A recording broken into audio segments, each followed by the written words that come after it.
بسم اللہ الرحمن الرحیم۔ السلام علیکم، آپ دیکھ رہے ہیں الف نیوز اور میں ہوں آپ کے ساتھ ماجد علی۔ شامل کرتے ہیں پاکستان اور دنیا بھر سے بریکنگ نیوز ہیڈ لائنز۔ اسرائیل نے یمن میں فوجی تنصیبات بندرگاہوں پر حملہ کر دیا۔ ڈرون حملوں کے جواب میں اسرائیل نے یمن میں فوجی تنصیبات اور بندرگاہوں پر بم برسا دیے۔ غیر ملکی خبرساں ادارے کی رپورٹ کے مطابق اسرائیل نے یمن میں حوثیوں کے کنٹرول والے علاقوں میں شدید بمباری کی۔ اسرائیلی بمباری سے ایک شخص ہلاک اور درجنوں زخمی ہو گئے۔ بمباری میں فوجی تنصیبات، بندرگاہوں اور پاور اسٹیشنز کو نقصان پہنچایا گیا۔ اسرائیلی حملوں سے حدیدہ اور راس عیسیٰ بندرگاہ، حجاز پاور اسٹیشن اور فوجی تنصیبات کو بھی نقصان پہنچا۔ اس سے قبل اسرائیلی فورسز نے یمن سے فائر کیے گئے 2 ڈرونز کو مار گرایا تھا۔ اسرائیلی وزیر اعظم نیتن یاہو نے دھمکی دی ہے کہ حوثی اسرائیل کے خلاف کارروائیوں کی قیمت چکا رہے ہیں اور انہیں مزید بھاری قیمت چکانا پڑے گی۔ دوسری جانب حماس سے یمن پر اسرائیلی حملوں کی مذمت کی گئی ہے۔ خبر کے اگلے حصے میں بات کرتے ہیں لاس اینجلس کی آگ نہ بجھائی جا سکی، 12,000 گھر راکھ کا ڈھیر بن گئے۔ امریکی شہر لاس اینجلس میں تاریخ کی بدترین آگ تاحال نہ بجھائی جا سکی، جس کے نتیجے میں 12,000 مکانات اور عمارتیں راکھ کا ڈھیر بن گئیں۔ غیر ملکی خبرساں ادارے کی رپورٹ کے مطابق امریکہ کے تاریخی شہر میں منگل سے لگی آگ پر اب تک نہ قابو پایا جا سکا، جبکہ حکام نے اب تک آتش زدگی سے 11 ہلاکتوں کی اطلاع دی ہے، جن کے بڑھنے کا خدشہ ہے۔ حکام کے مطابق یہ کہنا قبل از وقت ہوگا کہ ہلاک افراد کی اصل تعداد کیا ہوگی۔ البتہ آگ کی وجہ سے 2 لاکھ افراد نقل مکانی پر مجبور ہیں، جبکہ نقصان کا ابتدائی تخمینہ تقریباً $150 ارب تک پہنچ گیا ہے۔ خبر کے اگلے حصے میں بات کرتے ہیں ولادیمیر پیوٹن ڈونلڈ ٹرمپ سے بات چیت کے لیے تیار ہیں، روس نے بڑی خبر دے دی۔ کرملن نے ڈونلڈ ٹرمپ کے روسی صدر ولادیمیر پیوٹن سے ملاقات کے بیان کو خوش آئند قرار دیتے ہوئے کہا ہے کہ ولادیمیر پیوٹن پیشگی شرائط کے بغیر نو منتخب امریکی صدر سے ملاقات کے لیے تیار ہیں۔ غیر ملکی میڈیا کی رپورٹ کے مطابق کرملن کے ترجمان دمتری پیسکوف نے صحافیوں سے گفتگو کے دوران کہا کہ ولادیمیر پیوٹن نے بارہا ڈونلڈ ٹرمپ سمیت بین الاقوامی رہنماؤں سے رابطے کے لیے آمادگی ظاہر کی ہے۔ ترجمان نے کہا کہ صدر ولادیمیر پیوٹن ڈونلڈ ٹرمپ سے ملنا چاہتے ہیں اور وہ اس خواہش کا اظہار عوامی سطح پر کر چکے ہیں۔ ہمیں یوکرین اور روس کے مابین جنگ کو ختم کرنا ہوگا۔ کرملن نے ڈونلڈ ٹرمپ کے بات چیت کے ذریعے مسائل کے حل کو خوش آئند قرار دیتے ہوئے کہا کہ ماسکو کی دونوں رہنماؤں کے درمیان ملاقات کے لیے کوئی پیشگی شرائط نہیں ہے۔ دمتری پیسکوف نے کہا کہ ملاقات کے لیے کوئی شرط نہیں، لیکن ضرورت اس امر کی ہے کہ بات چیت کے ذریعے مسائل کو حل کیا جائے۔ خبر کے اگلے حصے میں بات کرتے ہیں لاس اینجلس امریکی تاریخ کی مہنگی ترین آتش زدگی، خالی گھروں میں لوٹ مار اور چوریاں۔ غیر ملکی خبرساں ادارے کی رپورٹ کے مطابق لاس اینجلس کاؤنٹی کے شیرف رابرٹ لونا نے تصدیق کی ہے کہ آگ کے باعث خالی کروائیگی عملات میں لوٹ مار اور چوریوں کے واقعات میں اضافہ ہوا ہے۔ گھروں میں چوریاں اور لوٹ مار کرنے کے الزام میں اب تک 20 افراد کو حراست میں لیا گیا ہے۔ لاس اینجلس کاؤنٹی میں تقریباً 1,80,000 رہائشیوں کو آگ کے باعث انخلا پر مجبور ہونا پڑا۔ ان میں سے بہت سے افراد بس ضروری سامان لے کر گھروں کو چھوڑنے لگے۔ حالات کو دیکھتے ہوئے مزید 2 لاکھ رہائشیوں کو گھر چھوڑنے کے احکامات جاری کیے جا سکتے ہیں۔ دوسری جانب انشورنس انڈسٹری کو خدشہ ہے کہ لاس اینجلس کے جنگلات سے نکل کر مہنگے ترین رہائشی علاقوں کو خاکستر کرنے والی آتش زدگی امریکی تاریخ کی سب سے مہنگی آگ ثابت ہو سکتی ہے، جس میں بیمہ شدہ نقصانات $8 بلین سے زیادہ ہونے کی توقع ہے۔ اس کی ایک وجہ یہ بتائی جا رہی ہے کہ لاس اینجلس میں امریکہ کے مہنگے ترین گھر بنے ہوئے ہیں۔ خبر کے اگلے حصے میں بات کرتے ہیں بھارت کی کٹ پتلی حسینہ واجد کے ویزے میں توسیع۔ بھارت نے بنگلہ دیش کی مفرور سابق وزیر اعظم حسینہ واجد کو سزا سے بچانے کے لیے ان کے ویزے میں توسیع کر دی۔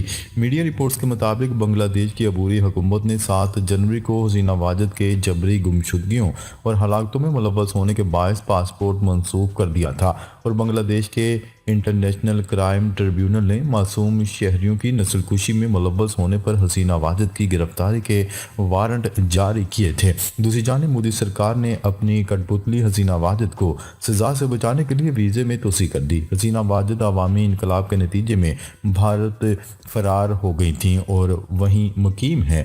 بنگلہ دیش کی عبوری حکومت نے بھارت کی جانب سے حسینہ واجد کے ویزے میں توسیع سے متعلق میڈیا رپورٹس کا حوالہ دیتے ہوئے کہا کہ پاسپورٹ منسوخ ہونے کے بعد ویزے کا معاملہ ختم ہو جائے گا۔ سن 1971 سے لے کر حسینہ واجد کی حکومت کا تختہ الٹنے تک بنگلہ دیش میں بھارتی مداخلت جاری ہے۔ حسینہ واجد پر قتل، کرپشن اور بدعنوانی کے 31 مقدمات ہیں۔ ان مقدمات میں قتل کے 26 جبکہ نسل کشی کے 4 مقدمات شامل ہیں۔ شیخ حسینہ کی غداری اور مسلم دشمنی کی واضح مثالیں موجود ہیں۔ 2014 میں حسینہ واجد نے اپوزیشن پارٹی کے لیڈر کو محض جماعت اسلامی کا حصہ ہونے پر نظر بند کر دیا۔ حسینہ واجد اپنے دور اقتدار میں جماعت اسلامی کے متعدد رہنماؤں کو جھوٹے اور من گھڑت دہشت گردی کے مقدمات میں پھانسیاں دیں۔ پاکستان کی نفرت میں اور مودی کے سائے تلے حسینہ واجد نے اپنی ہی عوام پر ظلم کا بازار گرم کر رکھا تھا۔ خبر کے اگلے حصے میں بات کرتے ہیں امریکہ کا وینزویلا کے صدر کی گرفتاری میں مدد پر بڑے انعام کا اعلان۔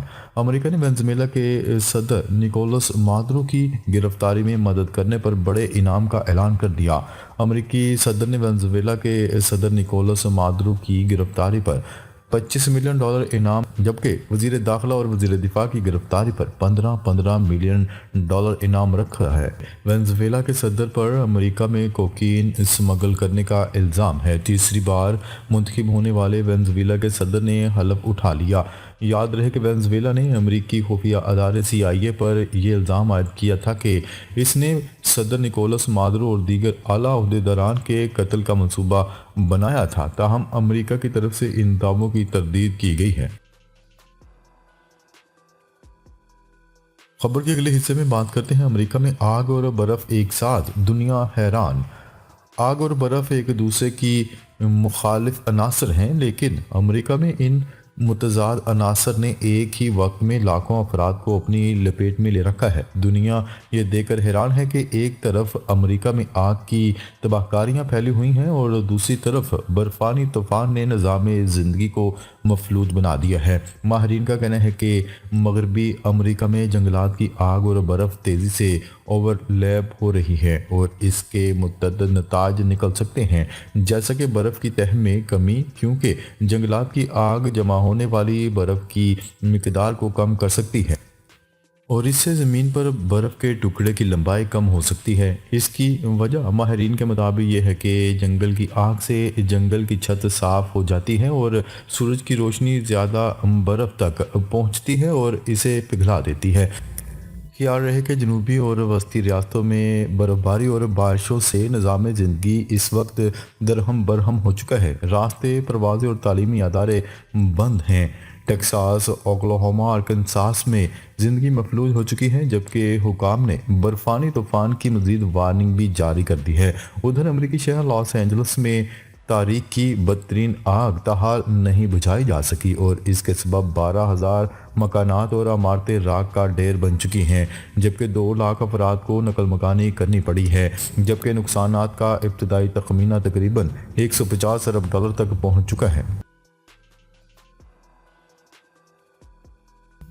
خبر کے اگلے حصے میں بات کرتے ہیں امریکی صدر جو بائیڈن کی انتظامیہ نے تحریر الشام تنظیم کو دہشت گرد تنظیموں کی فہرست میں برقرار رکھنے کا فیصلہ کیا ہے۔ میڈیا رپورٹس کے مطابق مذکورہ امریکی ذمہ داران کا کہنا ہے کہ گزشتہ برس کے آخر میں شامی صدر بشار الاسد کا تختہ الٹ کر دنیا کو حیران کر دینے والے اسلام پسندوں کو پہلے یہ ثابت کرنا چاہیے کہ انہوں نے شدت پسند جماعتوں بالخصوص القاعدہ تنظیم سے اپنے تعلقات ختم کر لیے ہیں۔ اس کے بعد دہشت گرد تنظیم کی فہرست سے ان کا نام نکالا جائے گا۔ امریکی ذمہ داران نے کہا ہے کہ تحریر الشام تنظیم کا نام غیر ملکی دہشت گرد تنظیم کی فہرست میں باقی رہنے سے امریکی شہریوں کے لیے اس تنظیم کو کسی قسم کے پاسپورٹ پیش کرنا غیر قانونی ہوگا۔ عالمی برادری کے اندر اس بات پر وسیع اتفاق ہے کہ ایک دہائی سے زیادہ کی خانہ جنگی کے بعد شام کو مزید امداد اور تعمیر نو کے منصوبوں کی اشد ضرورت ہے۔ ناظرین، اب تک کے لیے اتنا ہی۔ مزید خبریں لے کر بہت جلد آپ کی خدمت میں حاضر ہوں گے۔ تب تک کے لیے اپنا خیال رکھیے گا۔ اللہ نگہبان۔